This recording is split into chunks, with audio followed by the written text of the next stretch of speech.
नमस्कार. लेमन न्यूजमध्ये आपलं सगळ्यांचं स्वागत. आज आपण चर्चा करणार आहोत शिवसेनेचे नेते गजानन कीर्तिकर यांच्याशी. गजानन कीर्तिकर म्हटलं की आपल्याला आठवतो तो एअर इंडिया इन्शुरन्स कंपन्या, त्याचप्रमाणे अनेक सरकारी आणि निमसरकारी कंपन्यांमध्ये भूमिपुत्रांना न्याय मिळवून देणारा एक नेता. गेली 40 वर्ष शिवसेना प्रमुखांच्या विचारांनी प्रेरित होऊन ज्या नेत्यानं मुंबईतल्या मराठी तरुणांना रोजगार मिळवून दिला आणि तोही रोजगार मिळवून देताना स्वतःचा स्वाभिमान जागरूक ठेवायला भाग पाडलं, त्या नेत्याशी आपण चर्चा करणार आहोत. खरं तर या नेत्यानं गेल्या लोकसभा निवडणुकीमध्ये मारलेली बाजी ही कौतुकास्पद होती, पण विजयाने त्यांना हुलकावणी दिली होती. पुन्हा एकदा गजानन कीर्तिकर हे या निवडणुकीच्या रिंगणात उतरलेले आहेत आणि आपल्या बरोबर आहेत दस्तूरखुद्द गजाननराव कीर्तिकर. कीर्तिकर साहेब नमस्कार. आपलं स्वागत आहे लेमन न्यूजमध्ये. 2009 ची लोकसभेची निवडणूक आणि आताची लोकसभेची निवडणूक ही त्यावेळीही काटेकी टक्कर असलेली लढाई होती आणि आजही. याचं कारण असं आहे की गेल्या वेळेला तुमचे प्रतिस्पर्धी होते गुरुदास कामत. गुरुदास कामत म्हणजे 10 जनपदकडे थेट संपर्क असलेला नेता. तुमच्याकडे ही तीच गोष्ट आहे की थेट शिवसेना प्रमुखांशी संपर्कात असलेला आणि त्यांच्या विचाराने प्रेरित झालेला नेता. गेल्या वेळेला मनसेचा जो फॅक्टर होता त्याच्यामुळे गजानन कीर्तिकर यांचा पराभव झाला असं राजकीय विश्लेषकांचं म्हणणं आहे. या सगळ्या गोष्टींकडे जाण्याआधी माझा थेट सवाल तुम्हाला आहे, गेल्या वेळची निवडणूक आणि यावेळची निवडणूक यात गजानन कीर्तिकर काय फरक करतायत? 2009ला मी हरल्यानंतर मी एक जिद्द पकडली की ज्या ठिकाणी मी हरलोय तिथून मला जिंकायचंय आणि 2009 पासून मी त्या संपूर्ण परिसरात सर्व सार्वजनिक कार्यक्रमात तिकडच्या सर्व शिवसेना पदाधिकाऱ्यांमध्ये तिकडच्या सामाजिक कार्यकर्त्यांमध्ये मी चांगल्या तऱ्हेने रुळलो. तिथे सतत संपर्कात होतो. म्हणजे एक एक ठिकाण असं आहे की त्या ठिकाणी मी जवळजवळ गेल्या 5 वर्षात 20-25 वेळा भेट दिलेली आहे. नुसतं अगदी वर्सोवा कोळीवाडा जरी म्हटलं तरी असंख्य कार्यक्रम होतात त्या कोळीवाड्यात. त्या प्रत्येक कार्यक्रमाला मी हजर होतो. अशा अनेक ठिकाणी झालेलं आहे. म्हणजे मी जिद्द पकडली आणि ठरवलं की माझ्या ह्या पराजयाला मला विजय मिळवूनच उत्तर द्यायचं. जर आपण पाहिलं तर हा जो मतदारसंघ आहे याच्या आधी जेव्हा रामभाऊ नाईक जे महायुतीचे म्हणा किंवा भाजपचे आणि शिवसेना त्यावेळच्या युतीचे, जी आता महायुती झाली की ज्याच्यामध्ये स्वाभिमानी शेतकरी संघटना आली, आरपीआय आली आणि त्यामुळे तिचं महायुती झाली. पण रामभाऊंकडून हा मतदारसंघ गेल्यानंतर तो काँग्रेसचा मतदारसंघ म्हणून होतो की काय असं आता वाटण्या इतपत परिस्थिती निर्माण झाली. कारण त्यानंतर गोविंदा आले आणि आता गुरुदास कामत. हा मतदारसंघ पुन्हा युतीकडे किंवा पुन्हा महायुतीकडे खेचून घेणं हे किती आव्हानात्मक आहे? राम नाईक जे होते उत्तर मुंबईला होते.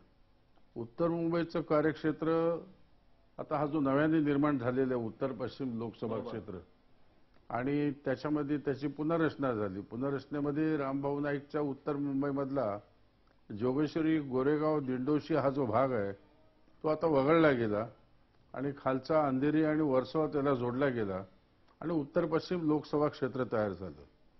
आणि हा जर लोकसभेवरचा क्लेम आपण सांगता त्याप्रमाणे काँग्रेसचा होता असं जर म्हणत असाल तर तो अजिबात नाही.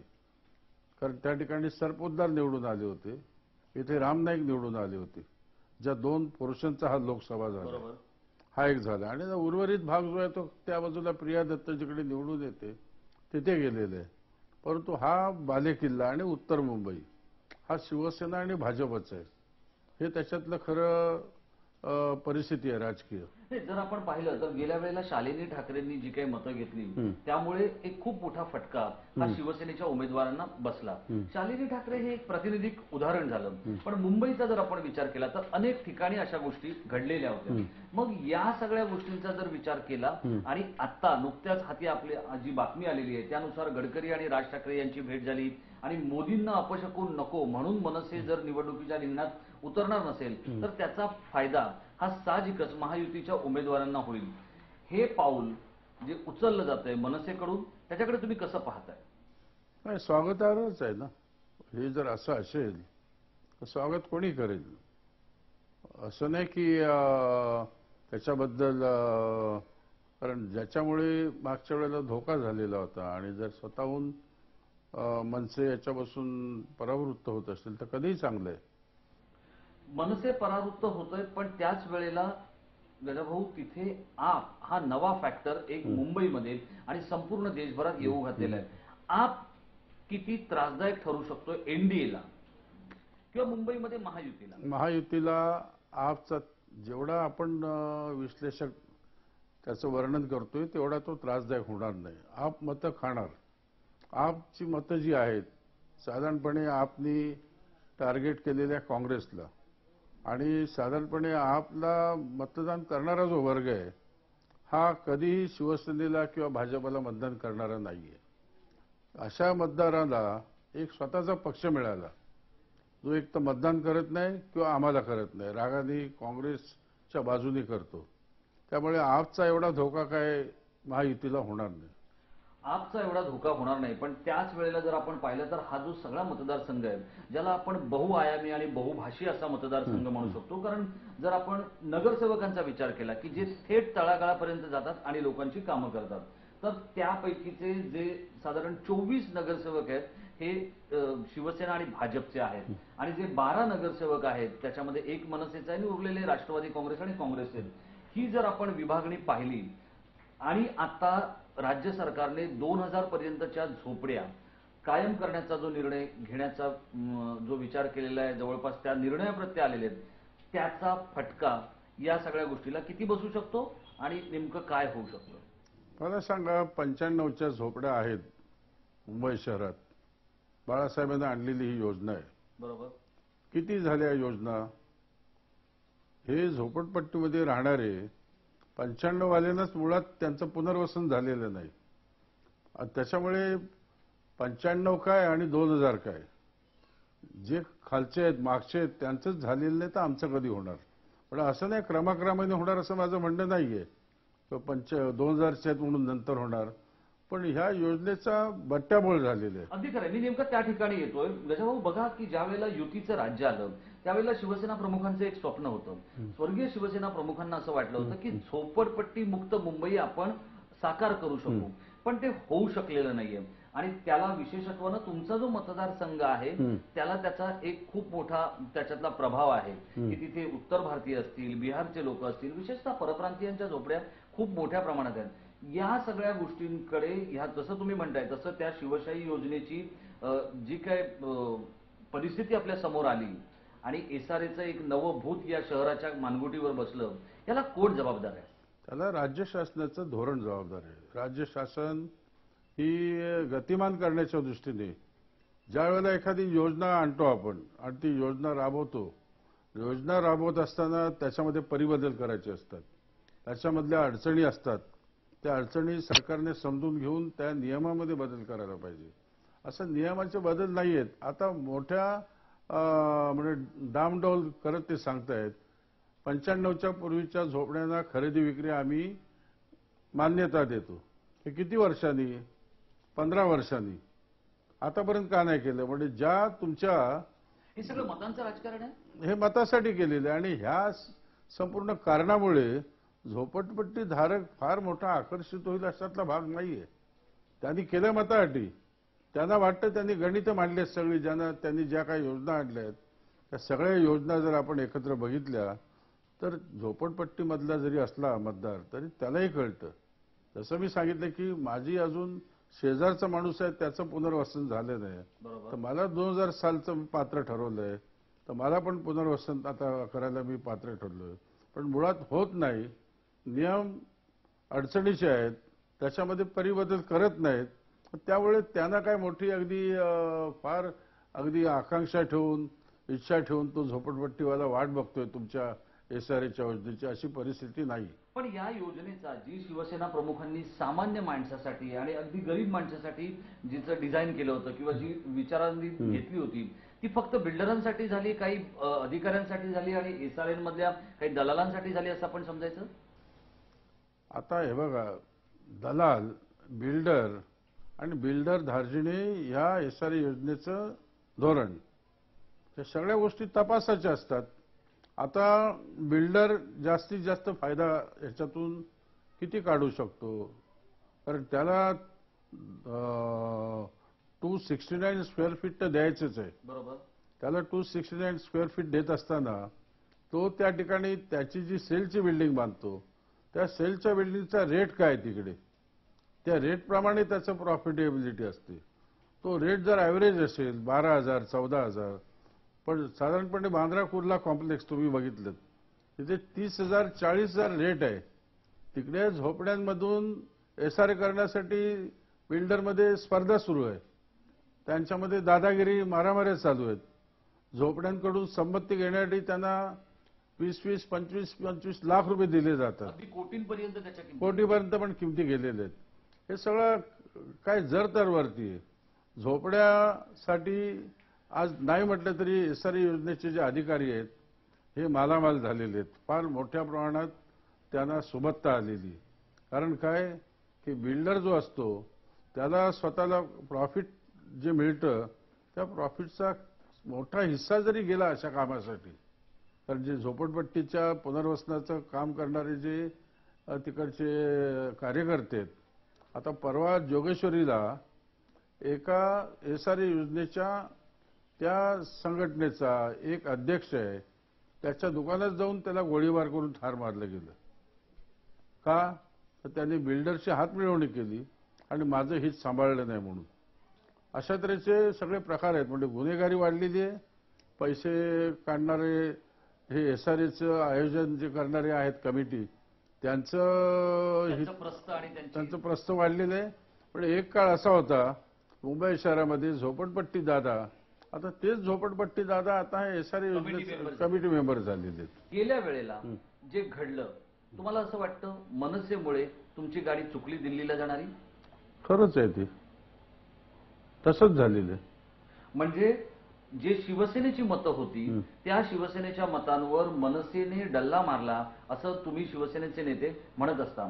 आता जर समजा या सगळ्या गोष्टी घडल्या नाहीत, मनसेचे उमेदवार उतरले नाहीत, तर मुंबई आणि महाराष्ट्रातलं चित्र काय असेल कीर्तिकर साहेब?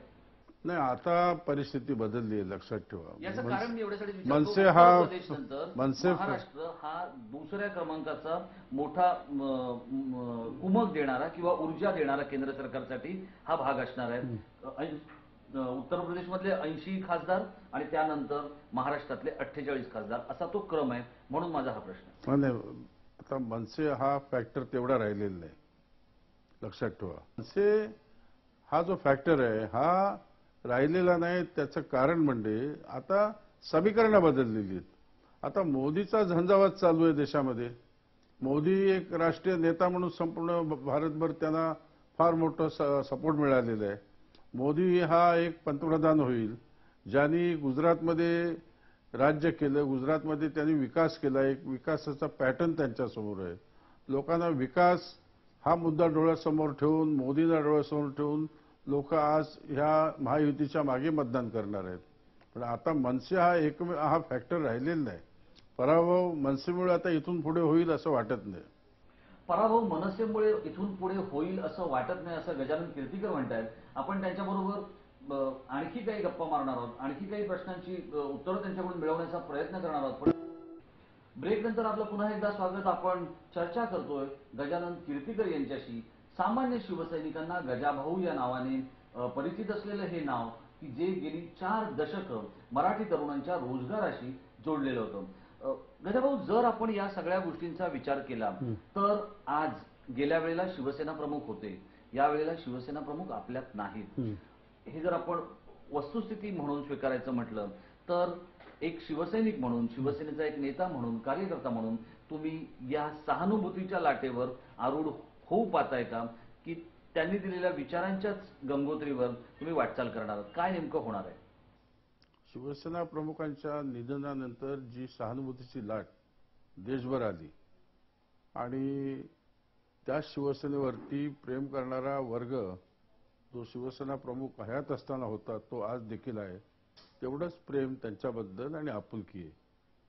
आणि त्यांचं जे काही संपूर्ण कार्य आहे, विशेषतः त्यांचं स्वप्न जे आहे ते पूर्ण करणं हे समस्त शिवसैनिकांचं कर्तव्य आहे. आणि हे स्वप्न ह्या संपूर्ण महाराष्ट्रात पूर्ण करण्याच्या दृष्टीने उद्धवजी चौफेर चारी बाजूनी त्या ठिकाणी कार्यरत आहेत. नाही, पण मला एक सांगा की ज्या वेळेला स्वर्गीय शिवसेना प्रमुखांचं निधन झालं आणि स्वर्गीय शिवसेना प्रमुखांच्या निधनानंतर शिवसेना उद्ध्वस्त होईल, त्याची शकलं होतील, शिवसैनिक जो आहे तो एका जागेवर थांबणार नाही, तो दुसरीकडे निघून जाईल, अशा वेगवेगळ्या चर्चा या शिवसेना प्रमुखांच्या आजारपणाच्या काळात चर्चेला जात होत्या. पण असं काही झालं नाही. तो शिवसैनिक जागच्या जागी थांबला, तिथेच थांबला, काम करत राहिला आणि उद्धव ठाकरेंनी त्याला एक नेतृत्व दिलं. तुम्हाला असं वाटतं की ही जी काही किमया आहे ही नेमकी कशाची आहे आणि हे कशामुळे घडलं की तो शिवसैनिक स्थिर राहिला? हे सगळ्यात कुठेही तो- महत्वाचं म्हणजे बाळासाहेबांच्या बद्दलचं असणारं विलक्षण प्रेम, आदर आणि त्यांच्या मृत्यूनंतर त्यांच्या पश्चात त्यांचं स्वप्न पूर्ण करण्याचा निर्धार, हा एक भाग झाला. त्याच्यानंतर ज्या पद्धतीने उद्धवजींनी हा संपूर्ण नेतृत्व शिवसेनेचं पुढे नेण्याचा तो काय कळकळीचा प्रयत्न चालू आहे, त्यातून शिवसेना फार मजबूत होत चाललेली आहे. फार म्हणजे फारच मजबूत होत चाललेली आहे. तिची शकलं पडली नाहीत का ती कमकुवत झाली नाही, हा एक भाग झाला. आणि त्याच्याशिवाय या महाराष्ट्रामध्ये सर्वसाधारण जनतेला काय पाहिजे ते देण्याची जर कुवत कोणामध्ये असेल तर ती शिवसेनेमध्ये आहे.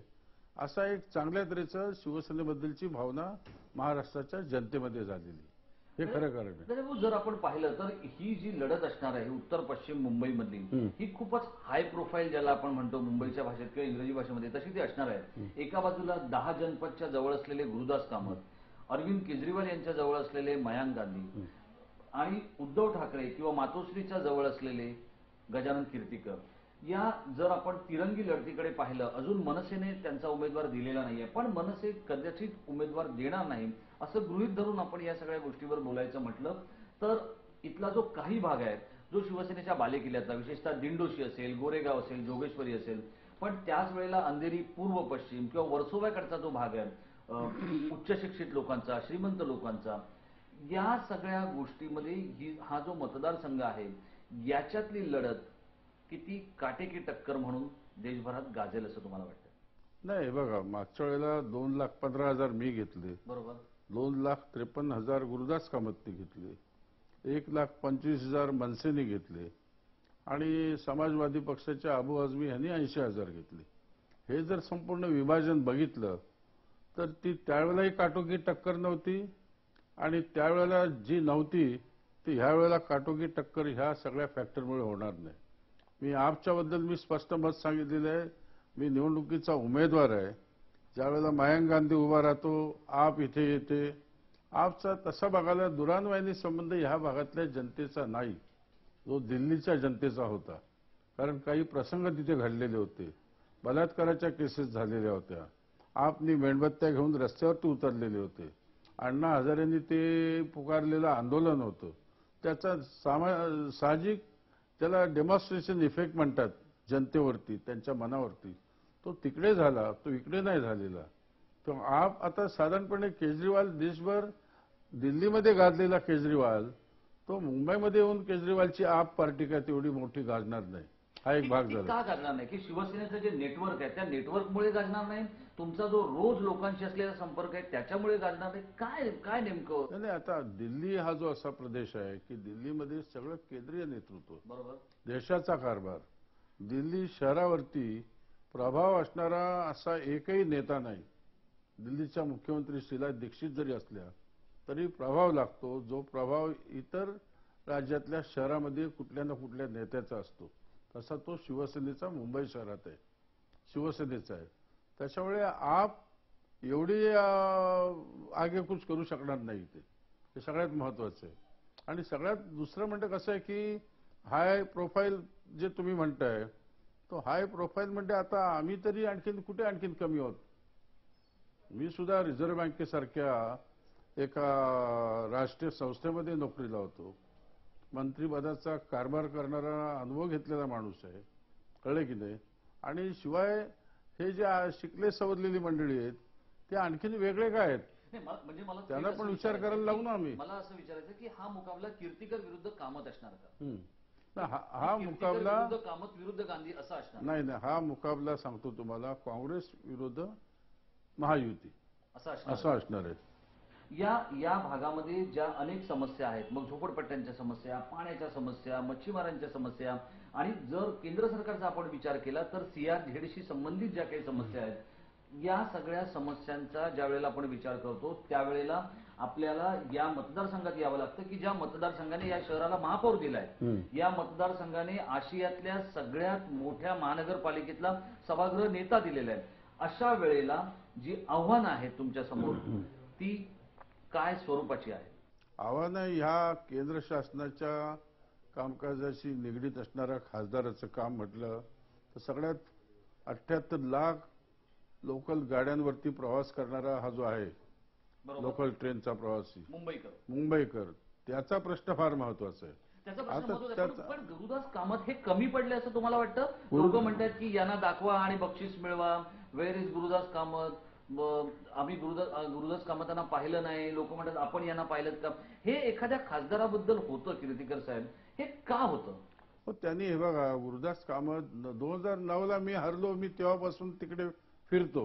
बरोबर. 2009ला ते जिंकले, त्यांनी म्हाडाची एक जागा घेतली. त्यांचा तो सहकारी मनास आहे, त्यांनी तो चेअरमन म्हाडाचा, त्यांनी एक जागा मिळवून दिली. त्या जागेमध्ये आवाढव्य ऑफिस बांधलं. पहिले 6 महिने शनिवार रविवार तिथे बसायचे. पहिल्यांदा शनिवार रविवार, नंतर मग फक्त रविवार, नंतर मग ते नाहीसे झाले. आता कारभार आहे त्यांच्याकडे. आता कारभार आता असू दे, कारभार आता जिल्ह्याचा कारभार मी पण बघतो. आमच्याकडे राज्य नाहीत, पण जिल्ह्यामध्ये जे जातात. आज पुण्यासारखा मोठा जिल्हा ज्या ठिकाणी 4 खासदार आहेत आणि सत्ताधाऱ्यांचा प्रभाव, आणि तो त्या ठिकाणी बघतो. बारामती मी बघतो, शिरूर बघतो, त्याच्यानंतर पुणे शहर बघतो. तर कारभाराचं एवढं काय? जो माणूस नेहमी परदेशात वावरत असतो, दिल्लीच्या सर्कलमध्ये वावरत असतो, आलिशान गाड्या घेऊन पंचतारांकित हॉटेलमध्ये फिरत असतो, त्याचा मोबाईल कधी लागत नाही. त्याच्या काय प्रकरण आहे मला सांगा? त्यांच्या मोबाईल बद्दल अनेक मोठे मोठे नेते म्हणतात की गुरुदास कामतांचा फोनच कधी लागत नाही. हे किती त्रासदायक होऊ शकते एखाद्या लोकप्रतिनिधीला? लोकप्रतिनिधी हा अवेलेबल पाहिजे, तो नॉट रिचेबल आहे. गुरुदास कामत नॉट रिचेबल खासदार आहेत. आता त्याच्या कार्यकर्त्यांनी सांगितलं की आता तुमच्या संपर्काबद्दल लोकांमध्ये फार मोठी नाराजी आहे, फार मोठा राग आहे. आता ते संपर्क ठेवायला लागले, गाड्यांच्या रॅली काढायला लागल्या, बसवरती जाहिराती लिहायला लागल्या. आता अशाने काही संपर्क होणार आहे का? त्याचा फटका बसणार आहे त्यांना. आणि आम्ही तर त्यांच्या ह्या सगळ्या कृतीबद्दल पुष्कळशे पत्रकार देखील नाराज आहेत. त्यांना सुद्धा अवेलेबल होत नाहीत. ते होत नव्हते, आता होत असतील कदाचित. मोबाईल लावला उचलायचा नाही, बसायचं नाही. कधीतरी त्या कार्यालयात अशा वेळेला यायचं की त्या वेळेला त्यांचे ठरलेले कार्यकर्ते येणार, ते त्यांची कामं करून घेणार, फोन मारून घेणार, निघून जाणार. असा काय संपर्क असतो काय? आज मी जवळजवळ 5 वर्ष झाली त्या भागात एवढा प्रचंड संपर्क ठेवलेला आहे, माझ्याकडे काही अधिकार नसताना. फार विचित्र वागणं. या सगळ्याचा जनक्षोभ उसळेल असं वाटतं? जनक्षोभ उसळणारच आणि त्याचा परिणाम निवडणुकीला होणार. ज्या वेळेला आज आपण देशभर बघतोय की नरेंद्र मोदी यांचा फॅक्टर आपल्याला खूपच विलक्षण पद्धतीने देशभर होताना दिसतोय. नरेंद्र मोदी यांचा फॅक्टर या भागातही लागू पडणार आहे, जसा तो देशभर लागू पडणार आहे. हा फॅक्टर किंवा नरेंद्र मोदींना देशातल्या जनतेने डोक्यावर घेण्याचं जे काही प्रकरण आहे ते कामतांसारख्या लोकांमुळे घडलंय. कामत म्हणजे एक काँग्रेसचा प्रातिनिधिक आहे. कामत सारखे अनेक लोक आहेत या काँग्रेसमध्ये. अगदी म्हणजे निवडून मी कुठल्याही परिस्थितीत येणार, मला निवडून यायला कुठली अडचण नाही. ती मस्ती आहे, माज आहे, कैफ आहे. कैफ असणारा माणूसच असा वागतो ना. संपर्क काय ठेवण्याची मला गरज आहे? मला लोक निवडून देतील. मी मागच्या वेळेला कीर्तीकर 1 महिना अगोदर तयारीला होता, मी 15 दिवसामध्ये निवडणुकीची बाजी मारली. ती का मारली ती त्यांना माहिती आहे.